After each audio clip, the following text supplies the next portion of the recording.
শেরপুরে ধানের শীষের এজেন্টের উপর হামলার প্রতিবাদে বিক্ষোভ ও প্রতিবাদ সভা। শেরপুর প্রতিনিধি সাইদুর রহমান আপনের তথ্য ও চিত্রে দেখুন বিস্তারিত। জাতীয় সংসদ নির্বাচন পরবর্তী সময়ে ধানের শীষ প্রতীকের প্রার্থীর এজেন্ট সাংবাদিক গিয়াসউদ্দিন রাসেলের উপর হামলার প্রতিবাদে শেরপুরে বিক্ষোভ মিছিল ও প্রতিবাদ সভা অনুষ্ঠিত হয়েছে। মঙ্গলবার 17 ফেব্রুয়ারি বিকেলে চর শেরপুর ইউনিয়ন বিএনপি ও অঙ্গ সহযোগী সংগঠনের উদ্যোগে এই কর্মসূচি পালিত হয়।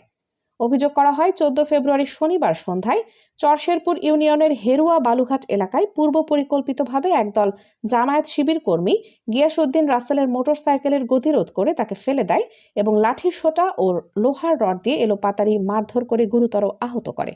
পরে স্থানীয়রা তাকে উদ্ধার করে শেরপুর জেলা সদর হাসপাতালে ভর্তি করেন। এই ঘটনায় হামলাকারীদের বিরুদ্ধে মামলা দায়ের করা হয়েছে বলে জানা গেছে। অভিযুক্তদের দ্রুত গ্রেপ্তার ও দৃষ্টান্তমূলক শাস্তির দাবিতে বিকেলে একটি বিক্ষোভ মিছিল বের হয়ে বিভিন্ন সড়ক প্রদক্ষিণ করে জেলা প্রশাসক কার্যালয়ের সামনে গিয়ে শেষ হয়।